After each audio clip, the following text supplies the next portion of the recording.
I haven't even said anything. I'm already smiling and laughing because I got like 3 different subjects that I want to talk about all at once, and I know it's gonna aggravate people that takes me so long to get that little gold nugget that you're after. You sure gotta work for it, don't you?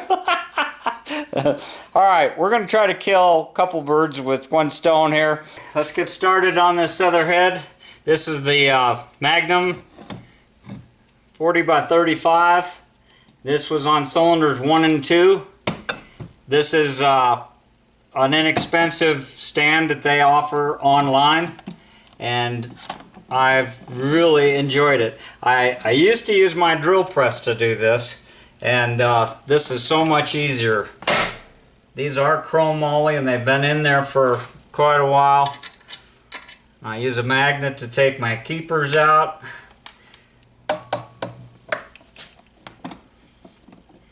We'll just go right down the line. Just make short work of valve work. Sometimes it gets hung up on the groove. These valves probably won't come out. I'll have to file those keeper grooves.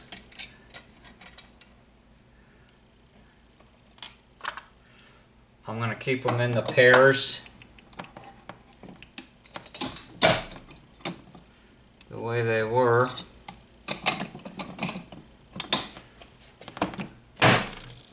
The stock ones usually come out even easier than that. Should have measured my spring pressure. Oh well. So I'm going to take these springs and put them with the other springs and keepers.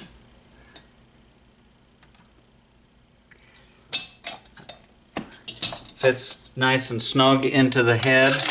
They make a steel clip that goes in the head. They don't come with those.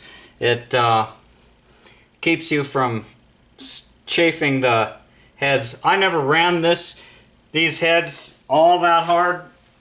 I mean, this is a type of setup with dual springs that you should be able to get to 6,000, 6,500 no problemo. But get these head washers out of here, covered with silicone. And that is one of the things I don't like, is all that silicone that you got to clean out of these heads. Racers that just have strictly racing, they don't put all that silicone on there. They've got these heads on and off their car and dressing up the valves and inspecting things, and you know, whenever their time isn't as good as it was and they're doing everything else they can the same, they start looking at their equipment to figure out why. What's changed? Something happened. How come I'm not getting those 10-second runs like I used to? Something's leaking by, or when you start getting up there, you know, it's a lot more cost and a lot more maintenance. And if you don't do preventive maintenance, then you have failures like I did. And I just wasn't accustomed to it, and part of the learning curve, part of my fault. And, you know, they ran trouble-free for so long, I just kind of got lazy. Plain and simple. Well, here's one that, oh, look at that. These two just wanted to fall out. And this has got those carbon tracks going all the way up the exhaust. Those valve guides, oh, you're damn right, these things. Yes, it's a good thing I did this. Man, those things have been loose for a long time. Yeah, this is a good thing.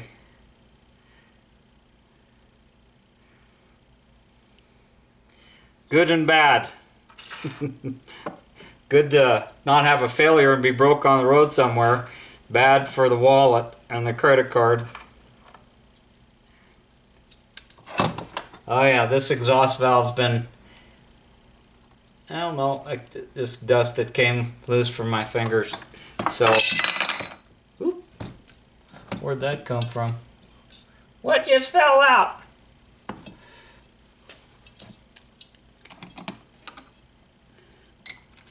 Sounded like the jingle of change. Ka-ching! Yep, these things are done. For sure.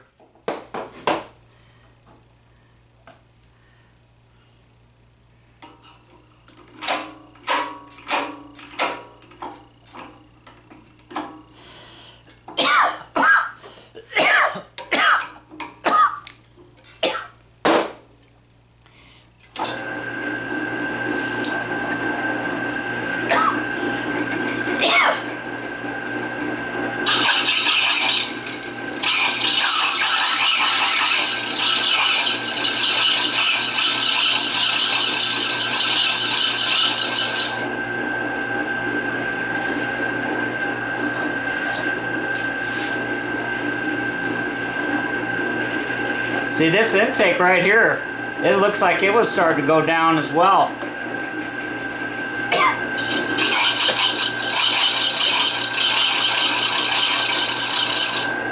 Yep.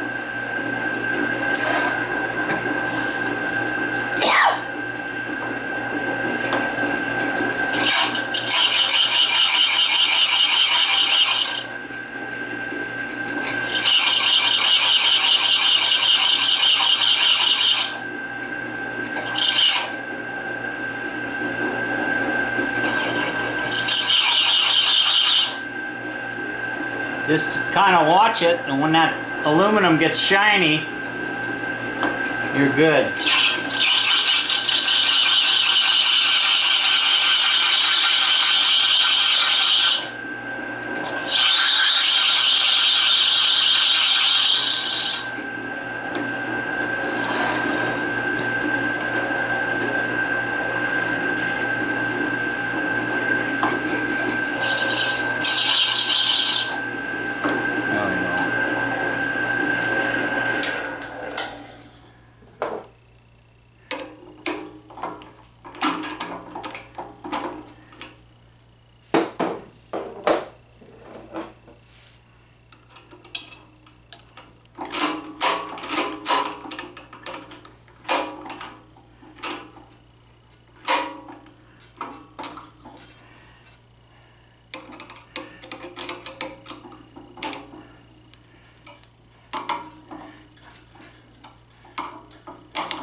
Man, it is hot. I'm not used to this heat.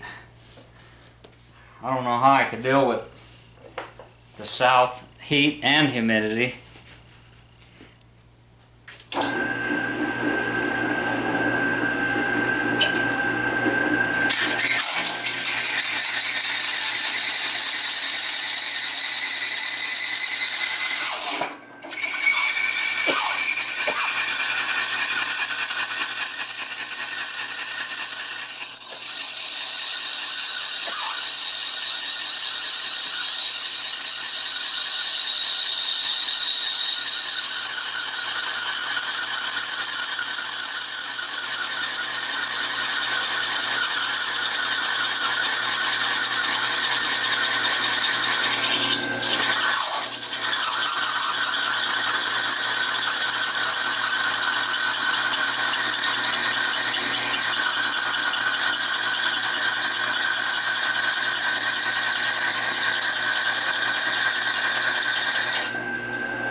Wow. This one, this intake wanted to go. It's done. My gosh.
Well, there's no doubt in my mind.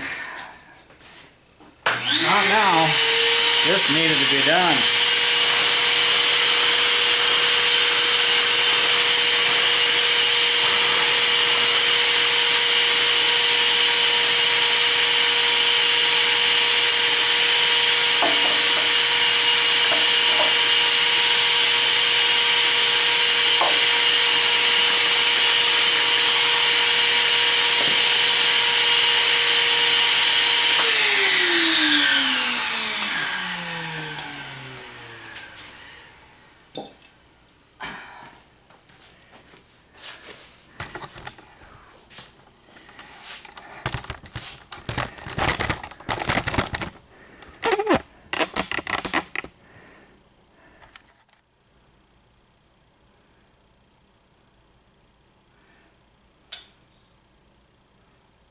I don't feel any heat.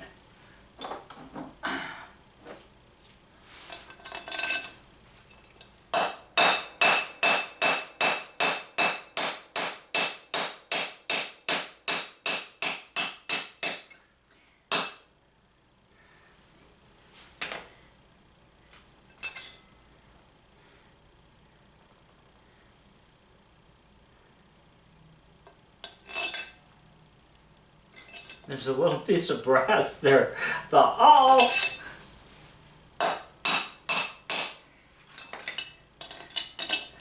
I'm gonna get a bigger hammer.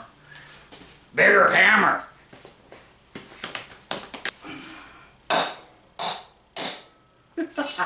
Yeah!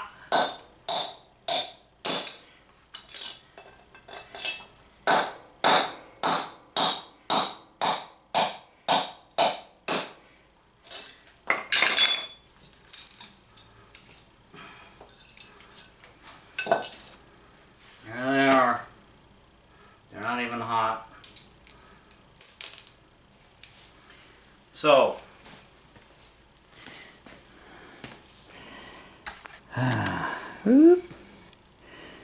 there they are. removing valve guides. You can tell the ones that were the... So you don't want to drill all the way through, but that relieves the pressure and allows you to take them apart. That intake, man, both of those intakes, I don't know. They could have been that way for the original setup and just never put down a lot of miles. And it wasn't, it was the intake on number 3 that failed. And this one was the intake on number 2 that was, I mean, it was done. As soon as I started drilling it, it wanted to turn. So, and you know, putting the double valve springs, that doesn't put any pressure. It's not supposed to put zero pressure on the valve guides. It's the valve head that it's pulling back into the head. That's what, there's where the issue is. So, yeah. Alright, when I get around to heating up the oven and driving in the new guides, I'll turn you back on. Guys, I know this is gonna disappoint some of you. It disappoints me. Here's a brand new standard size guide, just like was in there, and it's just fallen right down inside there. So these, I need to get oversized guides. That's not the big enough deal. If you're going to go oversized guides, you probably should ream the holes. Then when you replace your valves, chances of it just centering up with the damage that we've got in this one, and as old as these heads are, I think I think it's time to just retire them. I probably would want to go with new valves, new guides. It's just not worth it.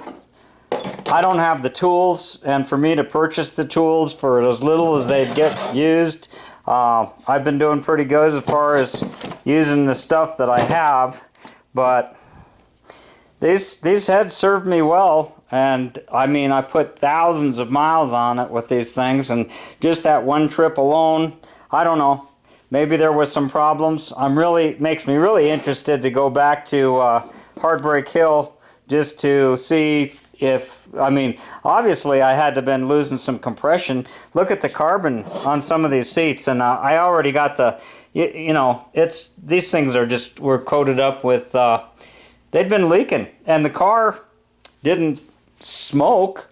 It's amazing. But due to the angle and the design of a Volkswagen, valve guides aren't as big a problem as they are on a overhead valve in, you know, upright type of an engine. The valves, you know, themselves, they're not all that bad, but still, you know, just by age and what's going on now, these exhaust valves don't appear to be stainless, and yeah, that's another thing. You can buy new new valve heads. I can get stainless steel. I can get new heads that are going to be freer flowing with stock size valves, stainless steel, for $250, $275. So, you know, I would have to spend probably twice that for tools and then have them sitting around. That's not a good choice. And then, you know, the springs are tired. I'm sure they might be perfect for putting on our little project motor right here, but at this point in time, and I don't really know anybody locally, most machine shops, they're not really geared for these smaller Volkswagen aluminum heads. I think with this, especially with this being beat up here, and it's just not worth it. So there's really nothing to show you on driving in the new guides. You got the drive tool, you put it on the pin, you chill it, and you put a little Loctite on the outside of it if you want to, and when you heat them up, you just pound them in. There's the tool to do it. Pound it into the shoulder till it stops. And these would probably fall right in there cold, and that's not good. And I'm not just going to put Loctite on it, and I want something that's more trustworthy than that. And I really don't need them. That's the other thing. On these smaller engines that I'm messing around with, all this big valve and porting and all this flow and all that stuff, that's for higher RPM. It may give you an edge, but it's doubtful you're going to feel it in the seat of the pants. That's all I'm saying. For what you're paying, and you know, I might have a weak moment and see a sale or something and pick up a set, but I have a almost new set on my 2110, and I'm thinking that FK7 cam might be good to drop in there. I had lowered the compression ratio on it to 7:1 because I was starting to toy with the idea of maybe turbocharging, and now I don't think I want to even start messing around with that sort of stuff. So I might want to raise the compression back up, crack the case. It's got a 25-year-old C35 cam that I know is wore out, and I think that FK7 is nice as it is. I think that would be a sweet, I think, you know, higher compression. You know, I'm thinking 9:1 compression with those, with that FK7 cam at this altitude. And for what it is, I think that extra stroke, the 82 stroke, would give me back some of the bottom end, and the fun factor would just be more fun to drive. So, yeah, I'd probably put the 125 ratio rockers on it and call it good. That extra displacement, that would be a fun little ride, and we might get to that. But for right now, I've just been sweating my butt off today. Cleaning things and getting ready for assembly, and I really like the numbers, so I wanted to give these heads a last bit of attention. And with the way that they fell apart coming, you know, in the video, I'm not going to do it. I'm going to go back to those 48 cc heads that we were doing the head cc thing on right here. This is one of those 48 cc heads. It's already cut for a 90.5. I already cc'd it as 48 cc's. I'm going to check it again. I've got it sitting in my kitchen. A lot of people use different things to cc their heads. I haven't had a problem just using water. Some people tell you use vegetable oil or ATF transmission fluid, or it doesn't matter. You use what you want to use. I found that it affects the plastics here, and you can buy these 60 cc syringes at any place that sells veterinary supplies. If they have stuff for horses, just look around in there. I think this one was for tube feeding. Doesn't matter. It's 60 cc syringe. It's got the graduations, and that's what you need. So I just put a little water in a tub there, suck it up, thump out the water, the air bubbles, and I just bring the stopper so it just comes up to the 60. And then what we're going to do, I have a plate. You can make these or you can buy it. To me, it was less hassle just to buy it. When you buy them, they usually come in sets of 3, 85.5, 90.5, and 94. And it's kind of nice to have. And they're pretty cheap. They come with the syringe and all that. So I'm trying to come up with the proper compression ratio and using parts that I have. This isn't a racing engine. This is going to be very short-term test. I want to take it over to Heartbreak Hill up here at 7,000 feet and see how it does in comparison to some other motors that we've done it with. We've done it with a worn-out 1600, a 1600 with 1.25 ratio rockers on the intake valves only, and it did better. We have a 1776 single port, and of course both of those have stock cam. We did the single port, and it did a 1776 single port with a 30 pick 1 carb. This is a off-road type of a setup, or street, whatever you want to call it.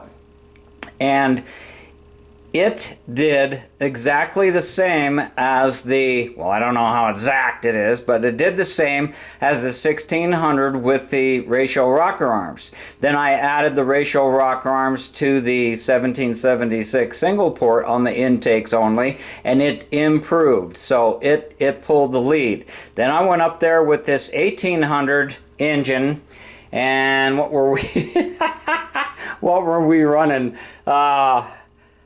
1.25 ratio rockers, because I just put it in. It's been sitting in the garage and I just wanted to try it out, and it didn't do anything impressive. There was not a wide margin, and it had a FK7 cam, and it actually fell on its face. I'm doing this test starting at 35 miles an hour, 2,000 RPM in my tub buggy, and it fell on its face. I went back and did it 500 RPM faster starting out at 2,500 RPM, and it just soared. It just took off. So I want to get that FK7 cam out of there. It's already out of there, as you saw in my last video, and this is part of a series of videos. If this interests you enough to find out what we're doing, go back and watch a few.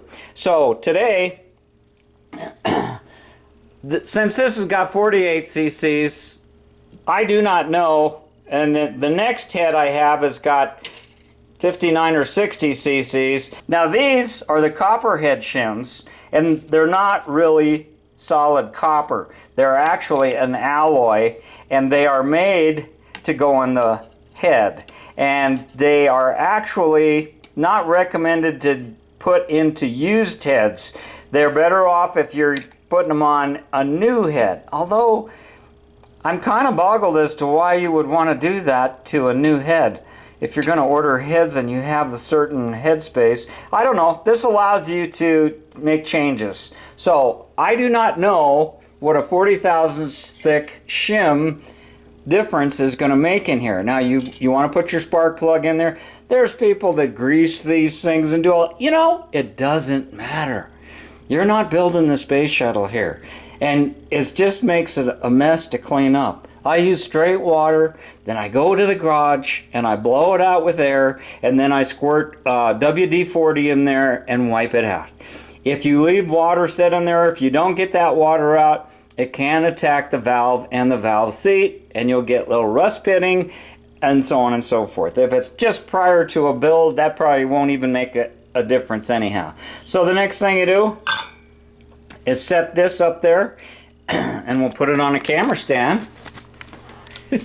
I don't know if this is high enough where you can really get a bird's eye view of the bubble, but there's an air bubble that will form in there.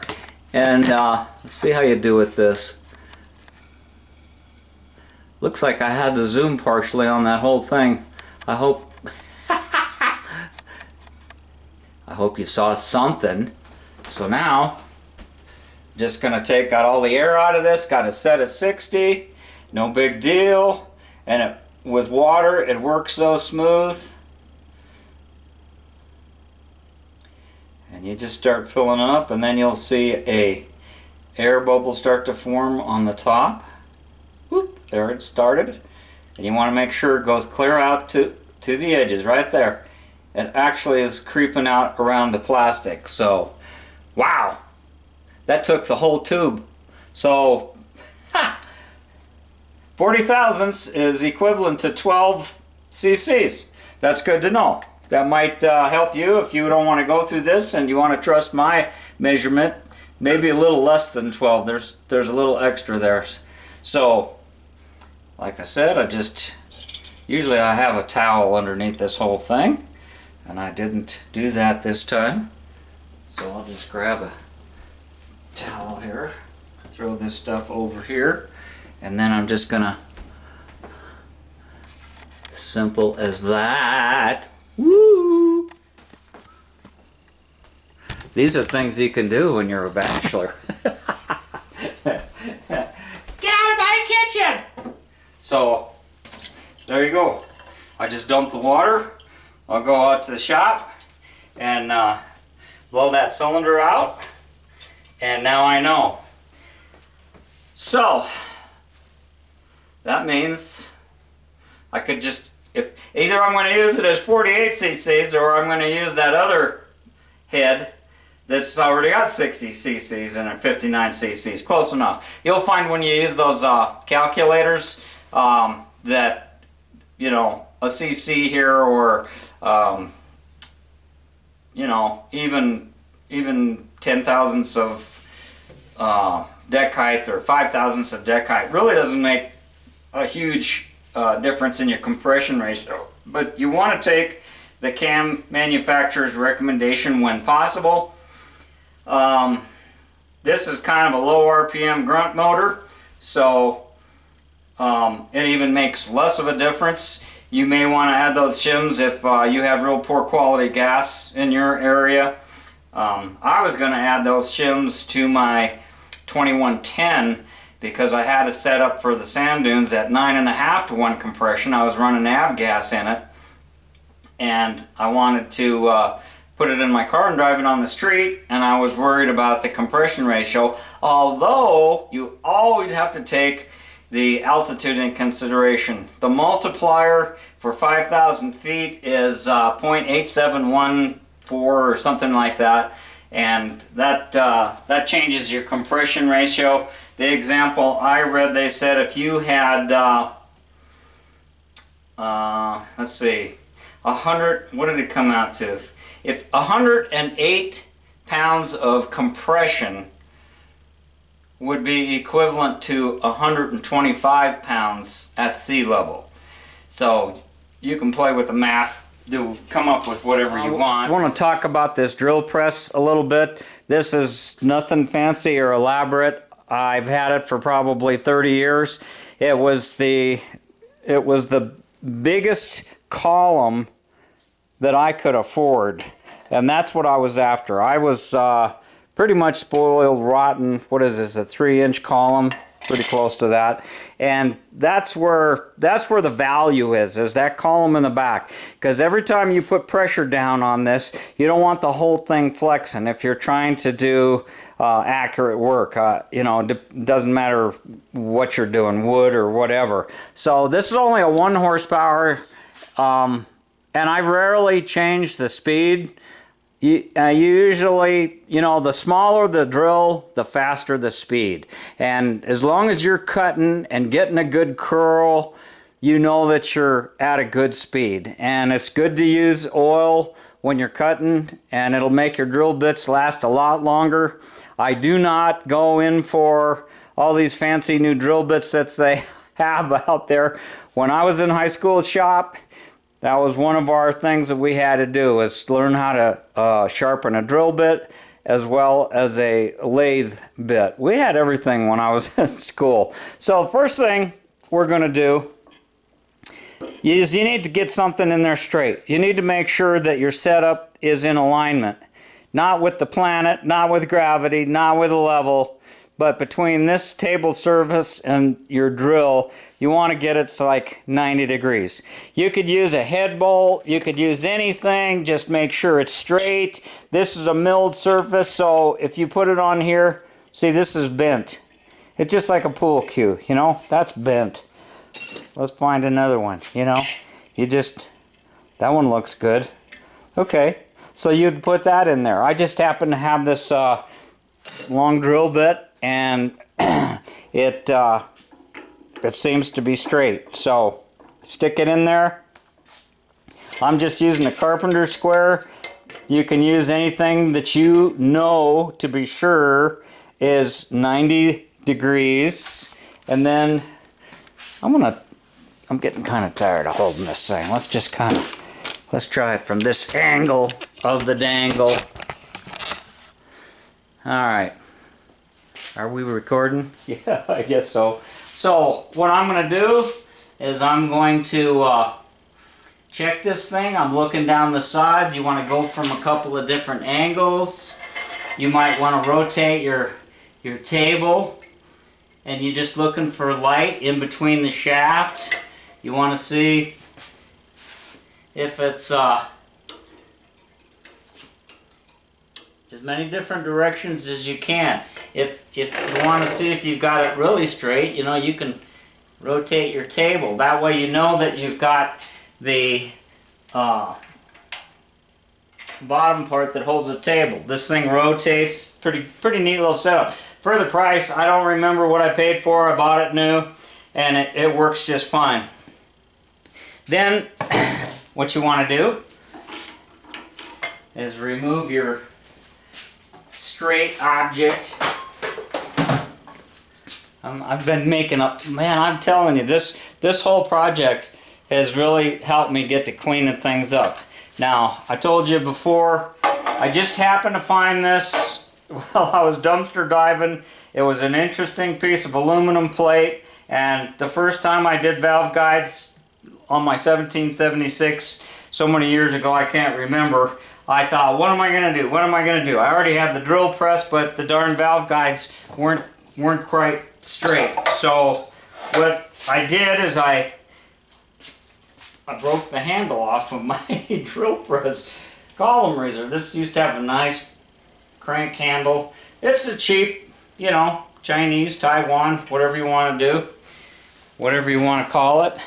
Now, where's my bit here? Okay, want to get your bit in. There's all sorts of little things that I do to make my life easier, like trying to remember which way to turn this. I got a T over here with an arrow pointed on it. I've got magnets hanging all over this thing. I've got, you know, what size drill bit do I got? I got these indexes that tell you what size. I use crutches for as many things as I possibly can. Any head shop, what is it, Woodward? CHS, Central Head Supply, something like that. Just put anything relating to valves and heads. Woodward, I think it's Woodward, was one place that I found. So I think the first time when I was setting it up, I was trying to figure out what the angle was. So basically what I did is I put my tool in here, and as long as it goes in smooth and straight, you know, and then I just used this I moved it in and out until this went in freely. So I'm pretty sure that I've got that lined in the guide, okay? And I should tighten that down a little bit more, and I should probably get an extension cord and actually plug this thing. You know, there's so many things, they don't teach this stuff in school anymore. If you have a drill bit that keeps getting loose, you start drilling a hole in steel and then it starts slipping on the shank. If you know you got a tough hole to drill, you should tighten it from all 3 holes. That's just a little thing that they taught us in school. I'm going to start including some of these little tips because, you know, there's some people, new people on the channel, and they are so excited. They're so happy to be shown this stuff because they don't teach it in school anymore. And if you don't do it professionally for a living, who's going to tell you? How are you going to learn? And you learn from your mistakes, and you don't want to just go out and spend money and buy a bunch of expensive stuff. There were sometimes years at a time that I did not use this drill press at all, but it was nice to have. You know, it's your drill bits. Sorry, I'm getting an extension cord here. Your drill bits will last so much longer. You'll really like that, appreciate that. So I'm just going to turn it on. This one happens to have a light, and it looks like my shank is slightly bent. When did that happen? Now you don't have to use oil for this. And I'm just going to go down here to this other intake. That's probably a little fast. And I'm going to chip away at that guide. And these are safety glasses. And you can lift it up and look at it. What we want to do is remove the top of that guide. Oh, and as soon as I saw the aluminum get shiny, that's when I quit. Okay?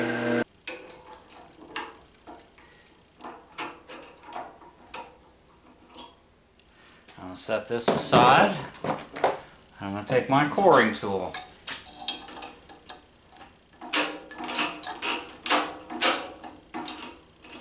Now, what we're doing now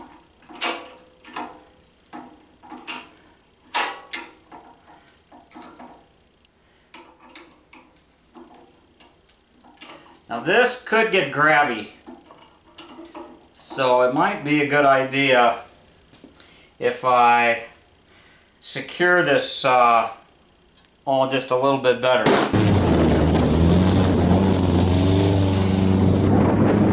Head out and have some fun. But wait! There's more! I need a burrito. That's what I need.